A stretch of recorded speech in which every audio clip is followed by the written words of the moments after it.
खरगोन जिले के कसरावद में एक युवक के अपहरण के बाद फिल्मी स्टाइल में वापस घर लौटने के मामले में नया खुलासा हुआ है। पुलिस ने इस मामले में खुद को अपहरण का शिकार होने वाले युवक और उसके दोस्त को गिरफ्तार किया है। एसपी धर्मवीर सिंह द्वारा बताया गया है कि 8 अक्टूबर को कसरावद के दिलीप दुबे ने थाने पर सूचना दी कि उनका बेटा दिव्यांशु रोजाना की तरह शाम को मंडलेश्वर रोड पर घूमने निकला था।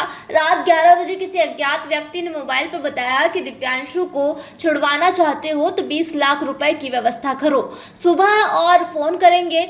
सूचना मिलते ही रात में ही पहुंचकर घटना स्थल का निरीक्षण किया, सीसीटीवी फुटेज खंगाले व मंडलेश्वर रोड की बारीकी से जांच की। 9 अक्टूबर की सुबह 8 बजे दिव्यांशु के पिता के पास फिर फोन आया। उसमें दिव्यांशु ने कहा, अपहरण करने वालों ने मुझे बड़वानी सजवानी रोड पर छोड़ दिया है। पुलिस ने बड़वानी थाने पर संपर्क कर उसे सुरक्षित वहां पहुंचाया। दिव्यांशु ने पूछताछ में अपहरण की कहानी सुनाई। उस पर टीम को संदेह हुआ। दिव्यांशु के हर बार घटनाक्रम अलग अलग तरीके से बताने पर पुलिस को शक हुआ। उसकी कॉल लोकेशन की जांच की गई। जहां जहां उसने लोकेशन बताई उसके करीब 4 जिलों के सीसीटीवी फुटेज भी खंगाले। सख्ती से पूछताछ में इंदौर में 2018 में एक निजी बैंक में काम करने वाले रजत पवार का नाम बताया। पुलिस रजत को इंदौर से पकड़कर लाई। दिव्यांशु द्वारा बताया गया है कि 10 माह पहले पिता से 12 लाख रुपए लेकर शेयर मार्केट में लगाए। कुछ समय बाद घाटा हुआ, 12 लाख रुपए डूब गए।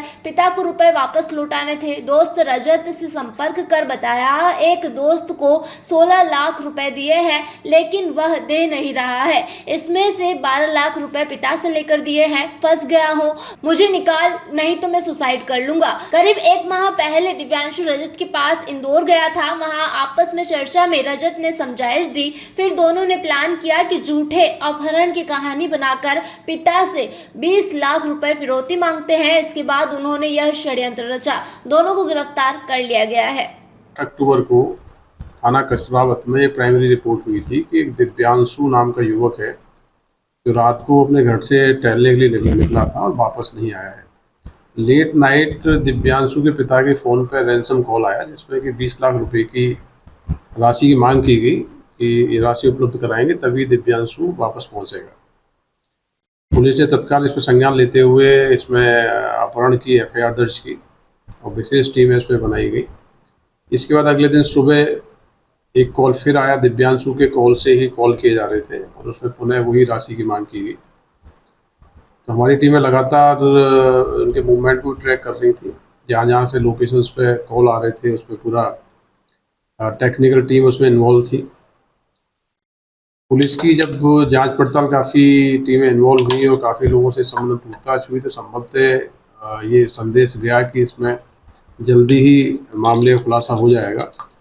ऐसी स्थितियों में दिव्यांशु लेट नाइट बड़वानी पहुंचा। बड़वानी पहुंच के उसने अपने पिता को दूसरे नंबर से फ़ोन किया कि मैं अपहरणकर्ताओं से छूट के आ गया हूँ और मुझे आके ले जाइए। बड़वानी पुलिस को तत्काल सूचित करके दिव्यांशु को हिरासत में लिया गया और उसको हिरासत में लेने के बाद मेडिकल के बाद उसे लगातार पूछताछ की गई। पुलिस को जो उसने प्राइमरी स्टेटमेंट दिया उसमें उसने यही बताया कि जब वो टहलने के लिए निकला था तो 2 लोग आए और उसके बेहोश करके उसको रखा गया और उसके बारे में उसको कोई जानकारी नहीं है। लेकिन उसका जो बयान था वो शुरू से ही बहुत ही संदेहास्पद लग रहा था। तो हमारी टीमें लगातार इसमें लगी रही। टेक्निकल इनपुट्स के आधार पर जिन जिन लोकेशंस पे इनका मूवमेंट हुआ था और जो कॉल्स हुए थे उसके आधार पे इंदौर से एक युवक को पकड़ा गया जो रजत पवार है। रजत पवार को हिरासत में लेकर पूछताछ की गई तो पता लगा कि रजत पवार दिव्यांशु का मित्र है और दिव्यांशु बेसिकली ये जो ट्रेडिंग करता है शेयर मार्केट में उससे उसको काफ़ी लॉस हुआ था। और इन दोनों की योजना ये थी कि अपने पिता को अपहरण का भय दिखा के पिता से एक बड़ी राशि हम लोग ले लेंगे और उसको हम शेयर कर लेंगे। कुल मिला के वास्तविक रूप में तो अपहरण हुआ ही नहीं था। जो अपहरणता दिव्यांशु बताया गया, दिव्यांशु ने अपने मित्र जो इंदौर का रहने वाला रजत पवार है उससे मिलकर पूरी योजना बनाई थी। रजत पवार योजना के मुताबिक कसरावत पहुंचा था और कसरावत से उसको मोटरसाइकिल पर उठा के ले गया था। इसके बाद रजत पवार ने ही रैंसम कॉल्स किए थे। तो रजत पवार और दिव्यांशु दोनों को अब उसके एक्सटॉर्शन के केस में 384, 386 और षड्यंत्र के केस में गिरफ्तार किया गया है।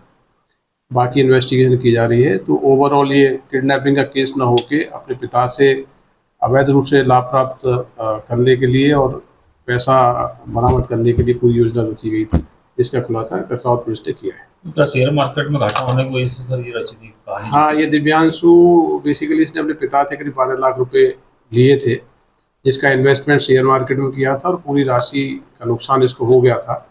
तो उसकी भरपाई करने के लिए इसको उम्मीद थी कि पिता को यदि हम अपहरण की भय दिखाएंगे तो निश्चित रूप से पैसा उपलब्ध करा देगा, इसलिए पूरी योजना बनाई गई थी। कितने लाख रुपए बोले थे? 20 लाख।